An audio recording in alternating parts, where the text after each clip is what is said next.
بسم اللہ الرحمن الرحیم۔ ایک دن بادشاہ محل کی چھت پر ٹہلنے چلا گیا۔ ٹہلتے ٹہلتے اس کی نظر محل کے نزدیک گھر کی چھت پر پڑی، جس پر ایک بہت خوبصورت عورت کپڑے سکھا رہی تھی۔ بادشاہ نے ایک باندی کو بلا کر پوچھا، یہ کس کی بیوی ہے؟ باندی نے کہا، بادشاہ سلامت، یہ آپ کے غلام فیروز کی بیوی ہے۔ بادشاہ نیچے اترا۔ بادشاہ پر اس عورت کے حسن و جمال کا سحر سا چھا گیا تھا۔ اس نے فیروز کو بلایا تو فیروز حاضر ہوا۔ بادشاہ نے کہا، فیروز، ہمارا ایک کام ہے، ہمارا یہ خط فلاں ملک کے بادشاہ کو دے آؤ اور مجھے اس کا جواب بھی ان سے لے آنا۔ فیروز بادشاہ کے حکم کو سر آنکھوں پر اور اس خط کو لے کر وہاں سے آ گیا۔ خط کو اپنے تکیے کے نیچے رکھ دیا، سفر کا سامان تیار کیا، رات گھر پر گزاری اور صبح منزل مقصود پر نکل گیا، اس بات سے لا علم کہ بادشاہ نے اس کے ساتھ کیا چال چلی ہے۔ ادھر فیروز جو ہی نظروں سے اوجھل ہو گیا، بادشاہ چپکے سے فیروز کے گھر آ پہنچا اور آہستہ سے فیروز کے گھر کا دروازہ کھٹکھٹایا۔ فیروز کی بیوی نے پوچھا، کون ہو؟ بادشاہ نے کہا، میں بادشاہ، تمہارے شوہر کا مالک۔ تو اس نے دروازہ کھولا۔ بادشاہ اندر آ کر بیٹھ گیا۔ فیروز کی بیوی نے حیران ہو کر کہا، آج بادشاہ سلامت ہمارے غریب خانے میں آئے۔ تو بادشاہ نے کہا، میں یہاں مہمان بن کر آیا ہوں۔ فیروز کی بیوی بادشاہ کا مطلب سمجھ گئی اور اس نے کہا، میں اللہ کی پناہ چاہتی ہوں آپ کے اس طرح آنے سے، جس میں مجھے خیر نظر نہیں آ رہی۔ بادشاہ نے غصے میں کہا، اے لڑکی، کیا کہہ رہی ہو؟ شاید تم نے مجھے پہچانا نہیں، میں بادشاہ ہوں، تمہارے شوہر کا مالک۔ فیروز کی بیوی نے کہا، بادشاہ سلامت، میں جانتی ہوں کہ آپ ہی بادشاہ ہیں، لیکن بزرگ کہہ گئے ہیں، اگر مچھر گر جائے کھانے میں تو میں ہاتھ اٹھا دیتا ہوں، اگر چاہ کے میرا دل کرتا ہے کھانے کو تمہارے پانی میں کوئی پھول نہیں چھوڑوں گا۔ لوگوں کا مقصد یہاں آنے جانے کی وجہ سے شیر کو اگر جو جتنا بھی تیز بھوک لگی ہو، لیکن وہ مردے کو تو نہیں کھانا شروع کر دیتا۔ پھر کہا، بادشاہ سلامت، تم اس کٹورے میں پانی پینے آ گئے ہو جس میں تمہارے کتے نے پانی پیا ہے۔ بادشاہ اس عورت کی باتوں سے بڑا شرمسار ہوا اور اس کو چھوڑ کر واپس چلا گیا، لیکن اپنی چپل وہیں پر بھول گیا۔ یہ سب تو بادشاہ کی طرف سے ہوا۔ اب فیروز کو آدھے راستے میں یاد آیا کہ جو خط بادشاہ نے اسے دیا ہے وہ اسے گھر پر ہی چھوڑ آیا ہے۔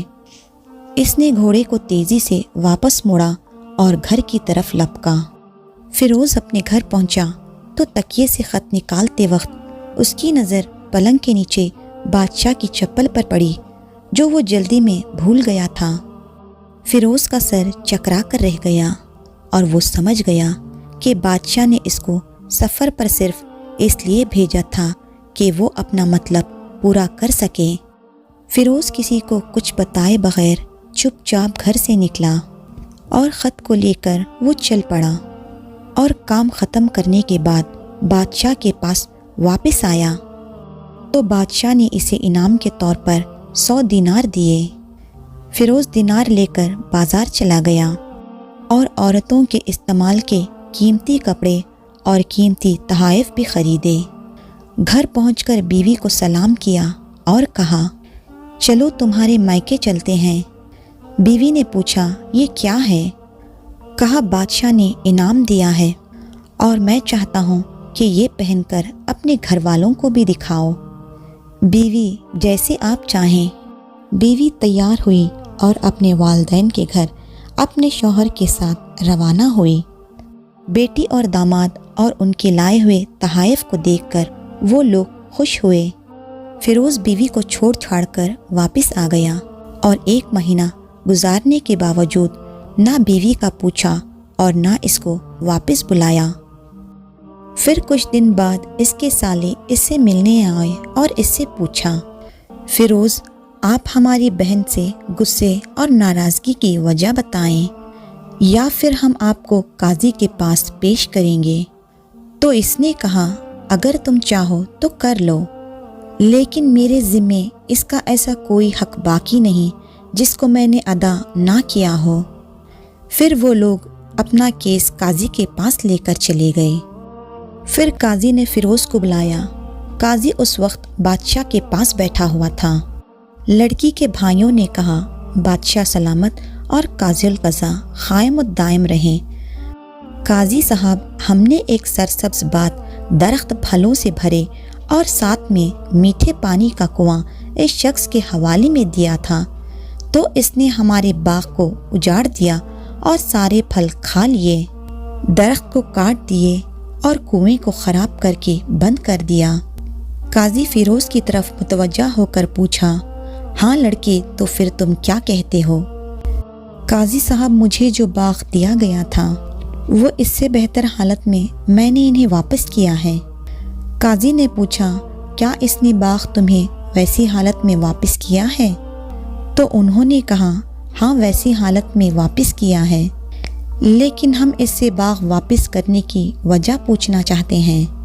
قاضی نے کہا ہاں فیروز، تم اس بارے میں کیا کہنا چاہتے ہو؟ فیروز نے کہا قاضی صاحب، میں نے کسی بغض اور نفرت کی وجہ سے یہ باغ نہیں چھوڑا، بلکہ میں نے اس لیے چھوڑا کہ جب میں ایک دن باغ میں آیا تو میں نے اس میں شیر کے پنجوں کے نشان دیکھے، تو مجھے خوف ہوا کہ شیر مجھے کھا جائے گا، اس لیے شیر کے اکرام کی وجہ سے میں نے باغ جانا بند کر دیا۔ بادشاہ جو ٹیک لگائے یہ سب کچھ سن رہا تھا اور اٹھ کر بیٹھ گیا اور کہا فیروز، اپنے باغ کی طرف امن اور مطمئن ہو کر جاؤ، واللہ اس میں کوئی شک نہیں کہ شیر تمہارے باغ میں آیا تھا، لیکن وہ وہاں پر نہ تو کوئی اثر چھوڑ سکا اور نہ کوئی پتا توڑ سکا اور نہ ہی کوئی پھل کھا سکا۔ وہ وہاں پر تھوڑی دیر رہا اور مایوس ہو کر واپس لوٹ گیا۔ خدا کی قسم، میں نے کبھی تمہارے جیسے باغ کے گرد لگے مضبوط دیواریں نہیں دیکھی۔ تو فیروز اپنے گھر لوٹ آیا اور اپنی بیوی کو واپس لے لیا۔ نہ ہی قاضی کو پتہ چلا اور نہ ہی کسی اور کو کہ آخر ماجرا کیا تھا۔ کیا خوب بہتری ہے اپنے اہل و عیال کے راز چھپانا تاکہ لوگوں کو پتہ نہ چلے۔ اپنے گھروں کے بھید کسی پر ظاہر نہ ہونے دو۔